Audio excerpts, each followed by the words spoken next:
pela Justiça Eleitoral a Daniel Silveira, candidato ao Senado no Rio de Janeiro, né?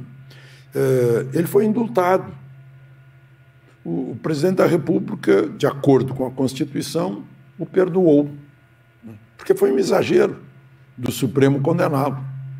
Imagina que o próprio tribunal, que se sentiu ofendido e ameaçado, é que o condenou. Isso só se viu na Inquisição, na Santa Inquisição, né? Mas, enfim, o indulto significa acabou a pena. Acabou o principal, carrega consigo o acessório. Qualquer estudante de direito sabe disso. Só que não. No judiciário de hoje, ele continua ficha suja, não pode ser candidato. Já o ex-presidente da República, candidato a voltar à presidência, foi condenado em tribunais, em 3 instâncias, né, com 2 condenações, envolvendo 9 juízes. O Supremo anulou, não foi por falta de provas, não foi por provas erradas, não foi por inocência, não foi pelo CEP. Ah, não era em Curitiba. Também qualquer estudante de direito sabe que num caso desse, já tendo havido os julgamentos, já tendo sido revisado o julgamento, o condenado está cumprindo pena, isso não existe. Esse tipo de anulação não existe, né? Aliás, foi confirmado no Tribunal Revisor e no Tribunal Superior de Justiça. Mas, sim, o caso é o seguinte, aí anulou tudo, inclusive o acessório. Nesse caso, ficou de ficha limpa de novo e pôde ser candidato. Nada a ver uma coisa com a outra, né? São situações, a mesma situação com julgamentos desiguais. Isso não é equilíbrio da balança da justiça. A justiça não está exatamente com os olhos vendados, pelo jeito, né? Mas, enfim. Tem um outro caso, né? Em Santa Catarina, houve uma queixa de que um associado de um clube de tiro estava exercitando a prática, o esporte de tiro ao alvo, num alvo que tinha a fotografia de Lula, né? E aí está sendo investigado por isso. Só que quando jogaram futebol com a cabeça de Bolsonaro, com a réplica, foi apenas uma curiosidade, né? Chamar Bolsonaro de genocida, a ministra Carmen Lúcia considerou que é o direito de crítica, né? Só que referências do PT com kit gay estão sendo retiradas agora. A justiça mandou tirar das redes sociais. É tudo muito estranho, né? Muito estranho. Olá. Bom, sem dúvida o destaque da semana foi a viagem do presidente ao exterior, né?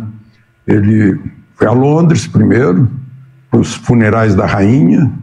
A primeira-dama Michele brilhou por sua elegância, seu porte, né?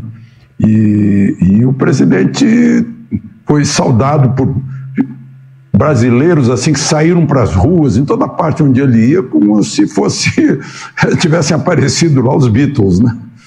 Tanto que quando estava na residência do embaixador, não na embaixada, na residência do embaixador, juntou a multidão na rua em frente e ele foi à janela, fez um breve discurso para saudar aqueles que o saudavam. Discurso esse que está proibido pela Justiça Eleitoral de ser divulgado na campanha.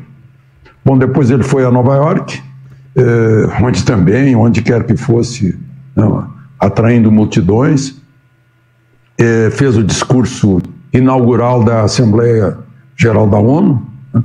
Fez um discurso de estadista, falou dessa época do mundo em que os chefes de Estado têm... Para o Bradesco e para o Cirque du Soleil, primeiro vem a confiança. O Estado tem que tomar consciência de que há uma divisão de águas, né?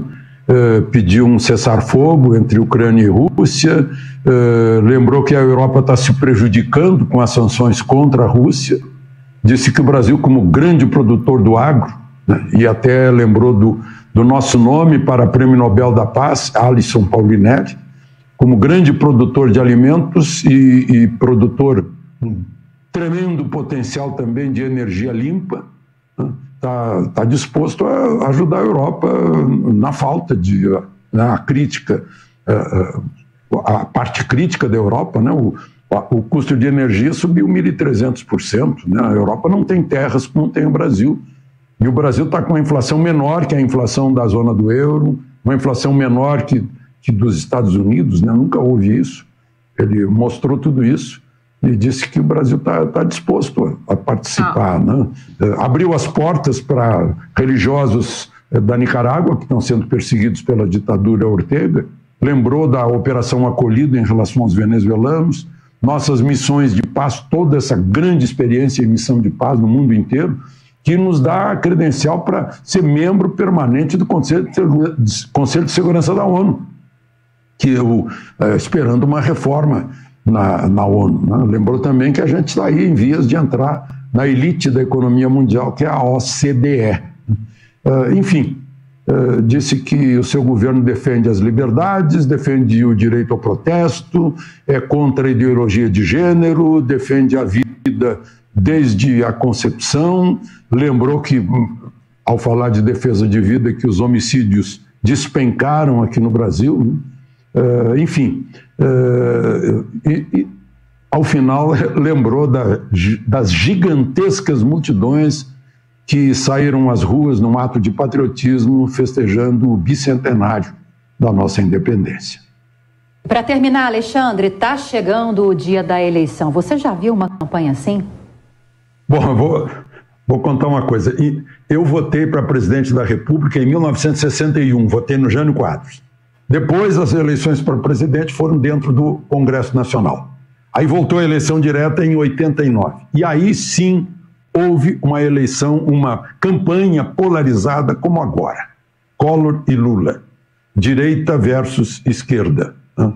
Houve sim polarização e muito acirramento de ânimos. Depois, as eleições para presidente se tornaram assim mais calmas, porque era com mais esquerda versus menos esquerda. PSDB e PT. Aí, em 2018, surgiu o Bolsonaro, que despertou uma maioria silenciosa que o elegeu. Houve uma certa polarização, mas não muito, porque afinal não era Lula, Lula estava preso. Agora não, agora é o próprio Lula. Né?